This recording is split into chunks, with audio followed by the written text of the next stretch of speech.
ನಮಸ್ಕಾರ ಬಂಧುಗಳೇ. ಇವತ್ತು ಏನು SDPI ಫಾರ್ಮೇಷನ್ ಡೇ ಅಂದರೆ 17 ವರ್ಷ ಮುಗಿಸಿ ನಾವು 18ನೇ ವರ್ಷಕ್ಕೆ ಕಾಲಿಟ್ಟಿದ್ದೀವಿ.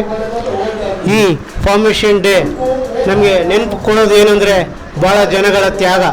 ಯಾಕಂದರೆ ಈ ಪಕ್ಷ ಸ್ಥಾಪನೆ ಆಗಿದ್ದೇ ಯಾಕಂದರೆ ನಾವು ಹಲವಾರು ವರ್ಷಗಳ ಕಾಲ ಕೆಲವೊಂದು ಸೆಕ್ಯುಲರ್ ಪಾರ್ಟಿಗಳಿಗೆ ನಾವು ಸಪೋರ್ಟ್ ಕೊಡ್ತಿದ್ವಿ. ಆದರೆ ಅವ್ರು ಏನಿದ್ರು ನಮಗೆ ಎಲೆಕ್ಷನ್ ಟೈಮಲ್ಲಿ ನಮ್ಮನ್ನ ಉಪಯೋಗಿಸ್ಕೊಂಡು ನಮ್ಗೆ ಏನೇ ಒಂದು ಸಮಸ್ಯೆಗಳು ಅಂದರೆ ಮೈನಾರಿಟೀಸ್ ಆಗಲಿ, SC STಗಳಾಗಲಿ, ಆದಿವಾಸಿಗಳಾಗಲಿ ಏನೇ ಸಮಸ್ಯೆಗಳಾದರೆ ಅವರು ಸ್ಪಂದಿಸ್ತಾ ಇರಲಿಲ್ಲ. ಆಗ ನಮ್ಮ ಪಕ್ಷದ ಹಿರಿಯರು 2009ರಲ್ಲಿ ನಮ್ಮದೇ ಆದಂಥ ಒಂದು ಪರ್ಯಾಯವಾದ ಒಂದು ರಾಜಕೀಯ ಪಕ್ಷವನ್ನು ಸ್ಥಾಪನೆ ಮಾಡಬೇಕಂತೇಳಿ 2009ರಲ್ಲಿ ಸ್ಥಾಪನೆ ಮಾಡಿದಂಥ ಒಂದು ಪಕ್ಷ ಏನು ಇದ್ದರೆ ಅದು social democratic party of India. ಇವತ್ತು NRC ಆಗಲಿ, CA ಆಗಲಿ, ಹಿಜಾಬ್ ಇಶ್ಯೂ ಆಗಲಿ, SIR ಆಗಲಿ, ಏನೇ ಇಶ್ಯೂ ಆಗಲಿ ಮೊದಲು ಧ್ವನಿ ಎತ್ತೋ ಪಕ್ಷ ಏನನ್ನ ಇದ್ದರೆ ಅದು SDPI ಪಕ್ಷ ಆಗಿದೆ. ತಮಗೆಲ್ಲ ಗೊತ್ತಿರೋ ವಿಚಾರ. ಈಗ ಕೋವಿಡ್ ಬಂದಿದ್ದ ವಿಚಾರದಲ್ಲಿ ಸಮಯದಲ್ಲಿ ತಾವೆಲ್ಲ ಗಮನಿಸಿರ್ತೀರ. SDPI ಏನೇ ಒಂದು ಎಕ್ಸ್ಪೆಕ್ಟೇಷನ್ ಇಲ್ಲದೆ ಜನಗಳಿಗೆ ಸೇವೆ ಮಾಡಿದ್ದಾರೆ. ಯಾವುದೇ ಸಮುದಾಯ ಏನೇ ತೀರ್ಕೊಂಡಿದ್ರು ಸಹ ಇವರು ಅವರ ಒಂದು ಬಾಡಿಗಳನ್ನ ಅವರ ಸಂಸ್ಕೃತಿ, ಅವರ ಸಂಪ್ರದಾಯ ಪ್ರಕಾರ ಅವ್ರನ್ನ ಮಣ್ಣು ಮಾಡುವುದಾಗಲಿ, ಸುಡೋದಾಗಲಿ ಆ ನಿಟ್ಟಿನಲ್ಲಿ ಯಾವುದೇ ಆಕ್ಷೇಪಣೆ ಇಲ್ಲದೆ ಆ ಕಾರ್ಯಕ್ರಮಗಳನ್ನ ಮಾಡಿರ್ತಾರೆ. ಈಗ ಮುಂದಿನ ದಿನಗಳಲ್ಲಿ ಯಾಕಂದರೆ ನಾವು ಹಲವಾರು ಚಟುವಟಿಕೆಗಳನ್ನ ಮಾಡ್ತಿದ್ದೀವಿ, ಕಾರ್ಯಕ್ರಮಗಳನ್ನ ಮಾಡ್ತಿದ್ದೀವಿ, ಬಡವರಿಗೆ ಸಹಾಯ ಮಾಡ್ತಿದ್ದೀವಿ. ಆದರೆ ನಮಗೆ ಕೊರತೆ ಇರೋದು ಪವರ್. ಸೊ ಆ ಪವರ್ ನಮ್ಮ ಕೈಯಲ್ಲಿದ್ದರೆ ಇನ್ನೂ 100ರಷ್ಟು ಕೆಲಸ ನಾವು ಮಾಡ್ಬೋದು ಅಂತ ಹೇಳ್ತಾ ನಾನು ಈ ಕಾರ್ಯಕ್ರಮದಲ್ಲಿ ಈ ಥರ ಒಂದು ಕಾರ್ಯಕ್ರಮಗಳನ್ನ ಹಮ್ಮಿಕೊಳ್ತಾ ಇವತ್ತು ಭಾಳ ಜನ ಪ್ರತಿಭಾವಂತ ವಿದ್ಯಾರ್ಥಿಗಳಿಗೆ ಸನ್ಮಾನ ಇದೆ. ಅದೇ ರೀತಿ ಮುಂದಿನ ದಿನಗಳಲ್ಲಿ ನಾವು ಅಧಿಕಾರನ ಹಿಡಿತೀವಿ ಅಂತ ಹೇಳ್ತಾ ನಾನು ಈ 2 ಮಾತುಗಳನ್ನ ಮುಗಿಸ್ತಾ ಇದ್ದೀನಿ. ಜೈ ಹಿಂದ್, ಜೈ SDPI. ಅವರು ಬ್ಯಾನ್ ಮಾಡಂಗಿದ್ದಿದ್ರೆ ಆಲ್ರೆಡಿ ಬ್ಯಾನ್ ಮಾಡಿಬಿಟ್ಟಿರೋರು. ನಾವು ರಿಜಿಸ್ಟರ್ಡ್ ಆಗಿದ್ದೀವಿ. ನಮ್ಮದು ಎಲ್ಲ ಪ್ರತಿಯೊಂದು ಅಕೌಂಟ್ ಇದೆ. ಯಾಕಂದರೆ ಅವರು ನಮ್ಮ ಅಧ್ಯಕ್ಷರು ಅರೆಸ್ಟ್ ಮಾಡಿದರು. ನಮ್ಮ ಇದು ಕ್ಯಾಡರ್ ಬೇಸ್ ಪಾರ್ಟಿ. ಒಬ್ಬರನ್ನ ಅರೆಸ್ಟ್ ಮಾಡಿ ಇನ್ನೊಂದು 100 ಜನ ಅರೆಸ್ಟ್ ಮಾಡಿದ್ರು ನಾವು ಎದುರಲ್ಲ. ಇದು ಕ್ಯಾಡರ್ ಬೇಸ್ ಪಾರ್ಟಿ. ಒಬ್ಬರು ಇರಲಿ ಇಲ್ದಿರೋ ಹೋಗಲಿ, ಈ ಕ್ಯಾಡರ್ ಬೇಸ್ ಇರೋದ್ರಿಂದ ಈ ಪಾರ್ಟಿ ನಡ್ಕೊಂಡು ಹೋಗುತ್ತೆ. ನಾವು ಎಲೆಕ್ಷನ್ ಕಮಿಷನಲ್ಲಿ ನೋಂದಣಿ ಮಾಡಿದ್ದೀವಿ. ನಮ್ಮದು ಆಡಿಟ್ ಆಗಲಿ ಏನೇ ಆಗಲಿ ಪ್ರತಿಯೊಂದೂ ನಮ್ಮ ಹತ್ರ ಲೆಕ್ಕ ಇರೋದ್ರಿಂದ ನಮ್ಮ ಪಾರ್ಟಿನ ಅವ್ರು ಏನು ಶೇಕ್ ಮಾಡೋಕ್ಕಾಗಲ್ಲ. ಇದು ರಿಜಿಸ್ಟರ್ಡ್ ಪಾರ್ಟಿ.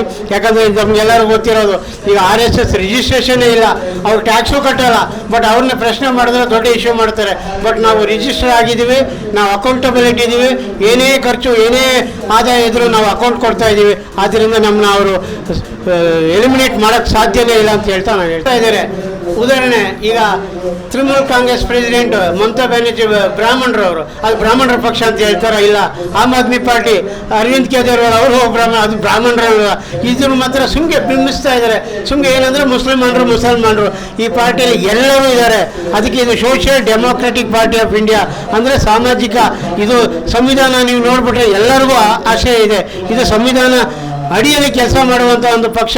ಇದರಲ್ಲಿ ಕ್ರಿಶ್ಚಿಯನ್ಸು ಇದ್ದಾರೆ, ಮುಸ್ಲಿಮ್ಸ್ ಇದ್ದಾರೆ, ಜೈನ್ಸ್ ಇದ್ದಾರೆ, ಸಿಖ್ ಇದ್ದಾರೆ, ಎಲ್ಲ ಸಮುದಾಯದವರು ಇದ್ದಾರೆ. ಸುಮ್ಮನೆ ಇವರು ಇದನ್ನು ತಡ್ಕೊಳಕ್ಕಾಗ್ದಿರ ಇದನ್ನು ಮುಸ್ಲಿಂ ಪಕ್ಷ ಅಂತ ಬಿನ್ನಿಸ್ತಾ ಇದ್ದಾರೆ. ಬೇರೆ ಏನಿಲ್ಲ. ಇದರಲ್ಲಿ ಎಲ್ಲರೂ ಇದ್ದಾರೆ, ಎಲ್ಲರಿಗೂ ಅವಕಾಶ ಇದೆ. ಎಲ್ಲರೂ ಇದು ಕ್ಯಾಡರ್ ಬೇಸ್ ಎಲೆಕ್ಷನ್ನು.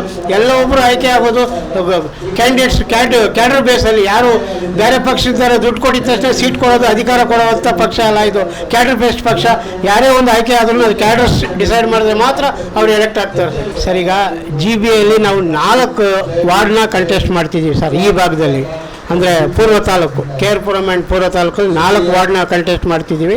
ನಾವು ಆಲ್ರೆಡಿ ಸಕ್ರಿಯವಾಗಿ ನಮ್ಮ BBMP ಎಲೆಕ್ಷನ್ ನಡೆದಾಗಿಂದ ಹಿಡಿದು 11 ವರ್ಷ ನಾವು ಜನಗಳ ಮಧ್ಯೆ ಇದ್ದೀವಿ. ಅವ್ರ ಕಷ್ಟಗಳಲ್ಲಿ ಭಾಗಿಯಾಗಿದ್ದೀವಿ. ನಾವು ಕ್ಯಾಡರ್ ಬೇಸ್ಡು ಎಲ್ಲ ನಮ್ಮ ಬೂತ್ ಕಮಿಟಿಗಳಿದೆ, ವಾರ್ಡ್ ಕಮಿಟಿ ಇದೆ. ನಾವು ಎಲ್ಲ ತಯಾರಿ ಮಾಡಿದ್ದೀವಿ. ಈ ನಾಳೆ ಎಲೆಕ್ಷನ್ ನಡೆದರೂ ಸಹ ನಾವು ಒಬ್ಬ ದೊಡ್ಡ ಸ್ಟ್ರಾಂಗ್ ಪಾರ್ಟಿಯಾಗಿ ನಾವು ಹೊರಗೆ ಬರ್ತೀವಿ, ನಾವು ಗೆಲ್ತೀವಿ. ಯಾಕಂದರೆ ಜನಗಳಿಗೆ ಗೊತ್ತು, ಕಷ್ಟಗಳು ಬಂದಾಗ ಅವ್ರ ಜೊತೆ ಯಾರನ್ನ ನಿಂತಿದ್ದಾರೆ ಈ ಕಾಡುಗಡಿ ಭಾಗದಲ್ಲಿ ಅಂದರೆ ಅದು SDPI ಅಂತ ಗೊತ್ತು.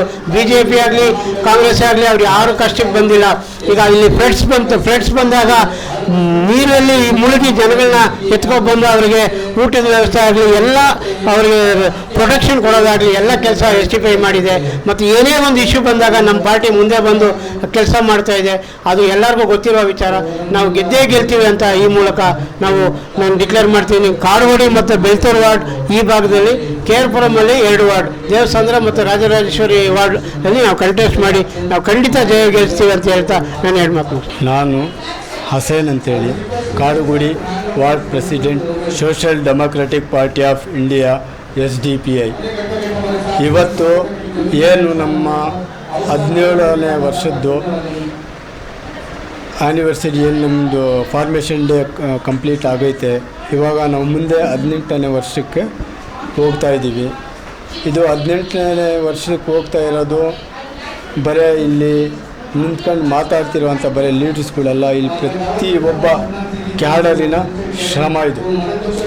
ನಾವು ಇದಕ್ಕಿಂತ ಮುಂಚೆ ಸೆಕ್ಯುಲರಿಸಮ್ ಪಾರ್ಟಿಗಳಂತ ಹೇಳ್ಕೊಂಡವ್ರ ಜೊತೆ ನಾವು ಕೆಲಸಗಳು ಮಾಡಿದ್ದೀವಿ.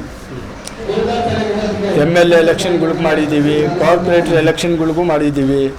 ಅವ್ರು ಏನು ಮಾಡ್ತಾರೆ ಅಂತ ಹೇಳಿದರೆ, ಬರೀ ಅವ್ರು ಎಲೆಕ್ಷನ್ ಬಂದಿದ್ದ ಟೈಮಲ್ಲಿ ಶಾಲು, ಬ್ಯಾನರು, ಅವ್ರು ನೀರು ಕೊಡೋದಕ್ಕೋಸ್ಕರ, ಬರೀ ಜನರಲ್ ಹೋಗಿ ಕನ್ವಿನ್ಸ್ ಮಾಡ್ಕೊಳ್ಳೋದಕ್ಕೋಸ್ಕರ ಮಾತ್ರ ನಮ್ಮನ್ನು ಕರೀತಾರೆ. ಯಾಕಂದರೆ ತುಂಬ ಜನ ನಮ್ಮ ಮಾತು ಕೇಳ್ತಾರಲ್ಲ ಅಂತ ಹೇಳಿ ಅದನ್ನು ನಾವು ಕಂಪ್ಲೀಟಾಗಿ ಮಾಡ್ತಾಯಿದ್ರಿ. ಬಟ್ ಎಲೆಕ್ಷನ್ ಮುಗ್ದಿದ್ದಾದಮೇಲೆ ಮತ್ತೊಂದು ಎಲೆಕ್ಷನ್ ಬರುತ್ತಲ್ಲ, ಬರೀ ಅವಾಗಲೇ ಕರೆಯೋದು. ಮಿಡ್ಲಲ್ಲಿ ಇಷ್ಟು ಸಿನ್ಸಿಯರಾಗಿ, ಇಷ್ಟು ಕಮಿಟ್ಮೆಂಟಾಗಿ, ಇಷ್ಟು ನಿಯತ್ತಾಗಿ ನೀವು ಕೆಲಸ ಮಾಡಿದಿರಲ್ಲಪ್ಪ, ನಿಮಗೇನು ಬಯಸ್ತೀರಾ ನೀವು? ಅಟ್ಲೀಸ್ಟ್ ನಿಮ್ಮ ಸಮಸ್ಯೆಗಳು ಏನಂತನೂ ಯಾವತ್ತೂ ನಮ್ಮನ್ನು ಕರೆದು ಕೇಳಿಲ್ಲ. ಅವರು ಕೇಳಿಲ್ಲದಾದ್ಮೇಲೆ ನಾವು 3 ಎಲೆಕ್ಷನ್ನಲ್ಲೂ ಕೆಲಸ ಮಾಡಿದ್ರಿ ಬೇರೆ ಸೆಕ್ಯುಲರ್ ಪಾರ್ಟಿಗಳಿಗೆ. ಅದು ಮಾಡಿದಾದ್ಮೇಲೆ ನಾವು ಒಂದು ಡಿಸಿಷನ್ ತಗೊಂಡ್ರಿ. ಇವತ್ತಿನ ಒಂದು 11 ವರ್ಷದ ಹಿಂದ್ಗಡೆ 2015ರಲ್ಲಿ ಯಾವಾಗ ಎಲೆಕ್ಷನ್ ಆಯಿತು ಕಾರ್ಪೊರೇಟಲ್ಲಿ, ನಾವು ನಮ್ಮದೇನೆಲ್ಲ ಇಲ್ಲಿ ನಮ್ಮ ಸ್ವಂತ ಮನೆ ಅನ್ನೋದನ್ನು, ನಮ್ಮ ಮನೆಯನ್ನು ನಾವೇ ನಿರ್ಮಿಸಬೇಕು. ನಾವು ಇನ್ನೊಬ್ಬನ ಯಾವನ್ನು ಕಾಯೋಂತ ನಮಗೆ ಬೇಕಾಗಿಲ್ಲ. ಇವತ್ತು ನಮ್ಮಲ್ಲಿ ಎಷ್ಟೈತೋ ಅಷ್ಟೇ ಮನೆ ಕಟ್ಟೋಣ ಅಂತ ಹೇಳ್ಬಿಟ್ಟು ಅವತ್ತು ಸ್ಟಾರ್ಟ್ ಮಾಡಿದ್ರಿ. ಹೆಚ್ಚು ಕಮ್ಮಿ ನಾವು 2015 ಹಿಂದ್ಗಡೆ ಎಲೆಕ್ಷನ್ ಅಂತ ಗೊತ್ತಿರಲಿಲ್ಲ ನಮಗೆ. ಆವಾಗ ನಾವು ಕಂಟೆಸ್ಟ್ ಮಾಡಿದ್ರಿ. ಜನ ನಿಂತ್ಕೊಂಡು ನಮ್ಮನ್ನು 1,500 ಜನ ವೋಟ್ ಹಾಕಿದ್ರಿ.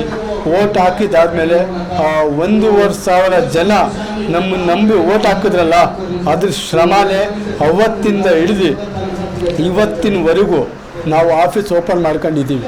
ಯಾಕಂದರೆ 11 ವರ್ಷದ ಹಿಂದೆ 1,500 ಜನ ಅದೇನು ವೋಟ್ ಹಾಕೋರು, ಆ ನಂಬಿಕೆನ ಉಳಿಸ್ಕೋಬೇಕು, ನಮ್ಮ ಜವಾಬ್ದಾರಿ ಅಂತೇಳ್ಬಿಟ್ಟು ಇವತ್ತಿನವರೆಗೂ ನಾವು ಆಫೀಸ್ ಓಪನ್ ಮಾಡ್ಕೊಂಡು ಪ್ರತಿ ಟೈಮಲ್ಲೂ, ಪ್ರತಿ ಸಂದರ್ಭದಲ್ಲೂ ಯಾವ ಟೈಮಿಗೆ ಏನೇನು ನಮ್ಮ ಕೈನಿಂದ ನಾವು ಮಾಡೋ ನಮ್ಮ ರೆಸ್ಪಾನ್ಸಿಬಿಲಿಟಿ ಐತೋ ಅದನ್ನು ಮಾಡೋ ಅಂಥ ಪ್ರಯತ್ನ ನಾವು ಇಲ್ಲಿ 10th PUC ಯಾರು ಓದಿದಾರೋ ಎಲ್ಲ ಮಕ್ಕಳನ್ನೂ ಫೆಲಿಸಿಟೇಷನ್ ಇದು ಬಹುಮಾನ ಅನ್ನೋದೊಂದು ಮೆಡ್ಲು, ಒಂದು ಸರ್ಟಿಫಿಕೇಟ್ ಅನ್ನೋದು ಕೊಡ್ತಾಯಿದ್ದೀವಿ. ಅಬೌವ್ 70 ಇಂದ 100ವರೆಗೂ. ಅದರಲ್ಲಿ ಟಾಪ್ 3ಯಲ್ಲಿ ಯಾರು ಬರ್ತಾರೋ ಅವ್ರನ್ನ ಸ್ಪೆಷಲಾಗಿ ನಾವು ಸನ್ಮಾನ ಮಾಡ್ತೀವಿ. ಅವ್ರಿಗೊಂದು ಮೆಡ್ಲು, ಒಂದು ಸರ್ಟಿಫಿಕೇಟು, ಒಂದು ಮೆಮೊಂಟೋಸು. ಯಾಕಂದರೆ ಇವತ್ತಿನ ಮಕ್ಕಳನ್ನ, ಓದ್ತಾ ಇರೋವಂಥ ಮಕ್ಕಳನ್ನ ಎನ್ಕರೇಜ್ ಮಾಡಿದರೆ ಮುಂದೆ ಬರೋವಂಥ ದಿನಗಳಲ್ಲಿ ನಮ್ಮ ಸಮಾಜದ ರೆಸ್ಪಾನ್ಸಿಬಿಲಿಟಿ ಅವ್ರು ತಗೊತಾರೆ.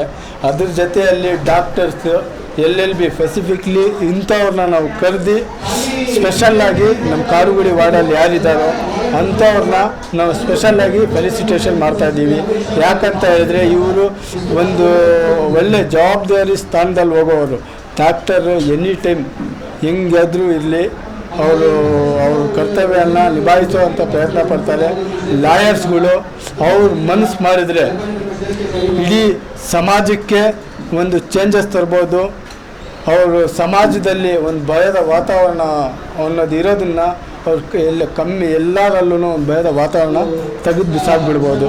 ಅದರಿಂದ ಇಬ್ಬರು ಅವ್ರ ಸಮಾಜಕ್ಕೆ ತುಂಬ ಒಳ್ಳೆಯದು ಇದೆ ಅಂತೇಳಿ ನಾವು ಫೆಲಿಸಿಟೇಟ್ ಮಾಡ್ತಾಯಿದ್ವಿ.